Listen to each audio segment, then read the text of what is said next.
has not improved your life and made you a better human being, there is something with it, and you can reconsider. Of course, there is something wrong with you, probably part of it, but also see what else. You have to be open to that.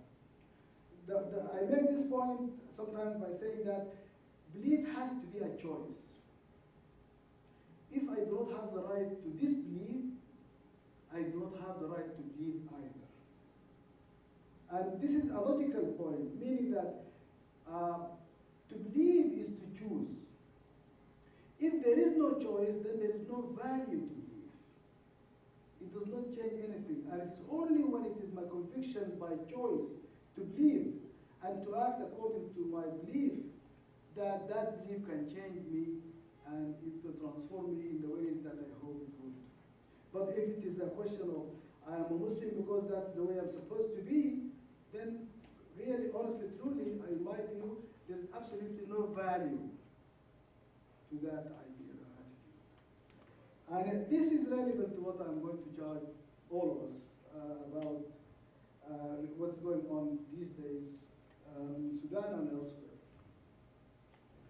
The second remark here, I think, is that as you, I'm sure that the younger people have seen this constantly, and the older people never realize that they are doing it. Whenever we meet anywhere, we are always talking about Sudan. Sudan is this, Sudan is that, what's going on in Sudan. And often that we tend to think that we can really organize politically in order to make effect change in Sudan and so on. And my point, again, for discussion, there's something maybe I should mention. I tend to be controversial because I think what's the point if I'm not? That is, there is no point in telling people what they already accept and believe and to take as self-evident. You are wasting their time and yours. And that I also put it sometimes by saying that if I'm not resisted, I'm not relevant. Meaning that if one is just telling people what they want to hear and there is no resistance, either you didn't understand and get through to the people, or what they are telling them is not moving them in any way that they resist you. It's only when you are sort of, in a way, dangerous or threatening to undermine people's sense of self-confidence and zone of comfort that they're okay, when you actually try to raise the point that, are you really okay? Should you be okay? Then maybe there's hope for that. So that will be part of what I'm trying to say here. The point about our attitudes about and our conduct about Sudan is that I'm sure that all of us here either lived through these events or have been at least close enough or heard about them and so on. As we all know, since Sudan became independent in 1956, we had 3 coups. And we had so far 2 popular uprisings that overthrew military governments. And I think that one of the major sort of limitations of our imagination and understanding of what Sudan's issues are is that we tend to assume that if only we could repeat one of those, we would be out of this mess that we are in today. By that I mean that if only we could have an uprising like October or April 5 and overthrow change the current regime, then everything will be fine. And there is a very naive notion that if only this regime is over, then as if that is the issue. And I would like to say, with all due respect, nothing will change if all that changes is changing the regime. That if the day after the revolution, call it, I mean, people, so-called the Arab Spring, people will talk about the revolution, this revolution, that, and Egyptians, you meet them, and they will say, I'm going to the revolution, I'm coming back from the meeting Tahrir Square. But was it a revolution, or was it a rebellion? Are revolutions ready-made all from the beginning, or do they emerge over time out of rebellions? I think they do, that there is no revolution instantaneously. It is revolutions that evolve out of rebellions and the struggle struggle that goes with it. So it's a process, it's a work in progress. It's not an event. But we tend to think that for Sudan, yeah, if just only this لو الأخوان the regime, al-Bashir, al-Inqadh, whatever you call it, if they are over, then we will be fine. No, we will not, and nothing will change unless we change. So it should not be the change of the regime. It should be about changing ourselves really radically in every way before we can expect a change. But it is in fact the opposite, that if all we change is the regime, nothing else will change. And the day after, things will be the same and people will suffer the same frustrations.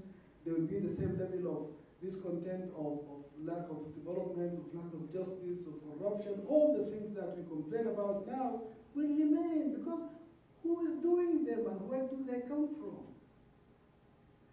If the person who goes to work the next day after the so-called revolution or rebellion has the same attitude to her or his work, will do the same things, will interact with the public who come to ask for service in the same way, will complain about lack of this and lack of that, and take off and by mid-morning read the paper after, after the fatur and paper and then coffee or tea maybe and go home. If that is going to be the case, then nothing else will happen. It will just be whoever is sitting up at the top, the conditions that people face will continue to be the same. Therefore, it has to be a level of change that affects each single one of us. That when each one of us goes to work, or each one of us interact with her neighbor or his neighbor, or each one of us, the manner we approach public transport, when we scramble for a seat in a bus, or when we sort of struggle to grab something out which is scarce, so that, or have someone get us some special privilege or advantage to do this or that. Everything we do, and I'm sure that all of us would have very good examples, very powerful illustrations of the point I'm making. So I think it is a clear enough point. And therefore, the question is that in each and every instance of all of that, it is all of us who are there. And it is all of us who scramble in jumping in a bus in a way that may push an old lady over, or may deny a sick person a seat. And when you see someone who is more worthy of the seat than you are, you look down or you look the other way, avoiding facing the responsibility that actually you should give up your seat. And you see, just simply things like standing in queue, in line to take the bus instead of scrambling in the very undignified and really hateful and dreadful way that we do. All this, my point of all this is to say that if all of this does not change, changing the regime will not make any difference. If all of these things do change, then changing the regime is irrelevant. Meaning, not that it should not change, but it will change by virtue of that change. Sorry, I should say, not that it is irrelevant, but it is not the objective that we seek. The objective is to change ourselves, our attitudes, our behavior. And the outcome will be many good things. One of them is changing the regime, who is sitting at the top of the political structure. But all the problems that we talk about, Sudan problems or other countries similarly, post-colonial conditions like that, we tend to focus on the most sort of the top of the political struggle among elites. So freedom and repression, or democratic and undemocratic governance and all of that, is not about the ordinary people and their lives and the benefits or the expectation that they have. It's about the few elites, 20, 30, 40, 100, 200, 2,000 people who are competing for power at the top of the political structure. But everything else is not affected. It's not in our calculations to think of what are we going to do about all of this. And all the things in which, I think we have many examples. I don't need to belabor the point. So that is the nature of it. That is the nature of what I closed by in the video about that change can start here and now, every day, every minute of the day. And it is to do with everything. It is not only to do with political behavior and political developments at the top of the ladder of the structure. That is, it is about how we interact with our children. It's about how we interact with our spouses, wife or husband, how we interact with people around us in every way, and so on. Coming now to, I think that's one part that I'm putting for discussion, whether I'm right to say that political change at the top of the regime does not make any difference unless there is transformation in our attitudes and behavior in everyday life, totally, permanently, continuously. And therefore that let the political change of the regime be the consequence, not expected to be the cause. It is not the cause of our decline, it is the result of our decline. That this phrase, paraphrasing here, a phrase that Malik bin Nabi said, he's an Algerian intellectual who lived through most of the 20th century, who said that colonialism is not the cause, it is the consequence.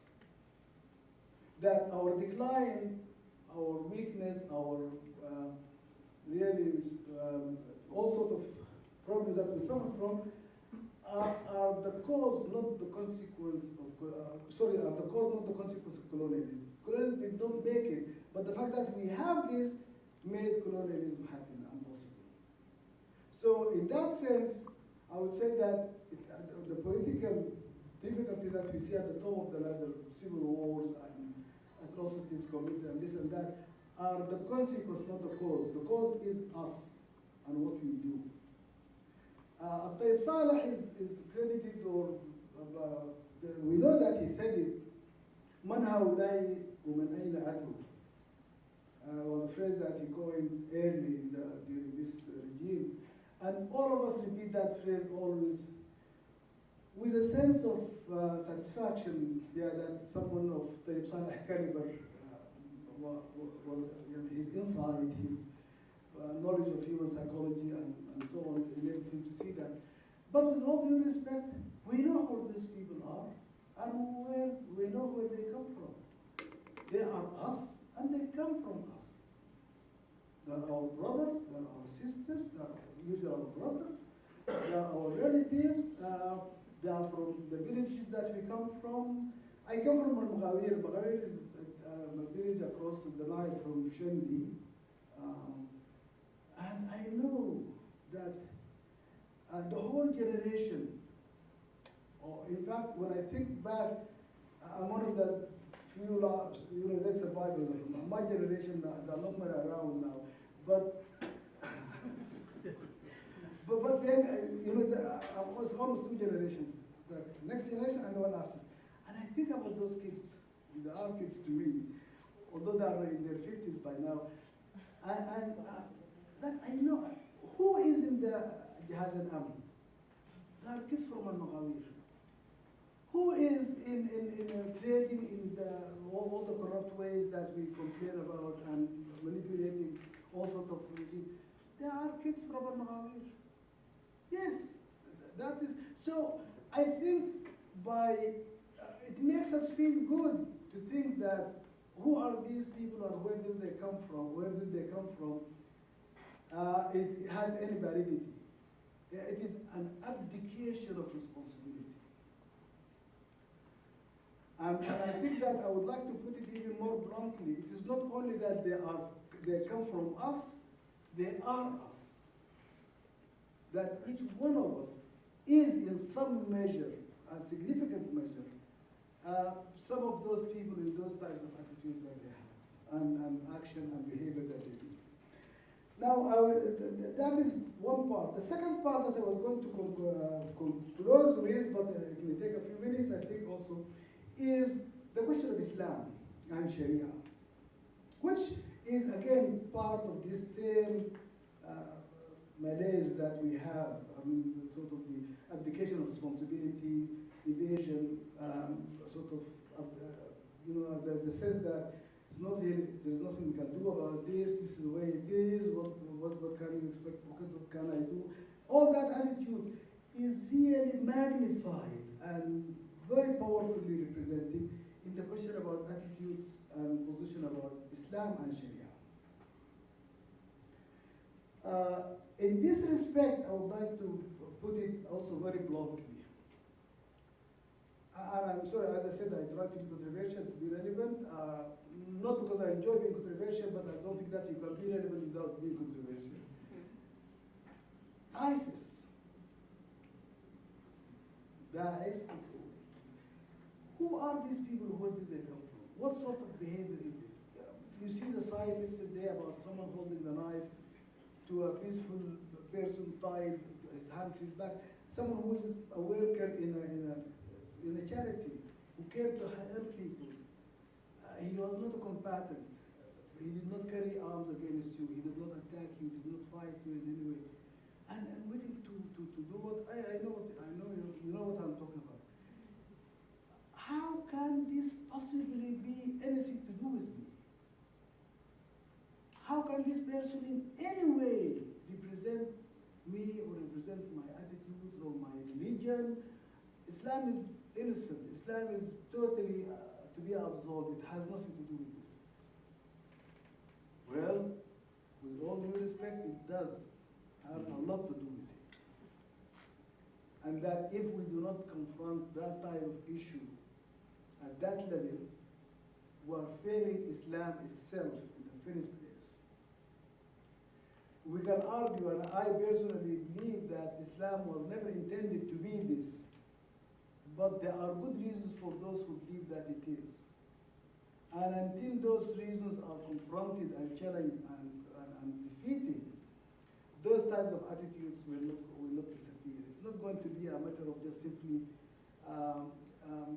that is being defeated and then we'll be fine. Because you see, it happened constantly. It is not. It was Algeria before any of this. We forget that in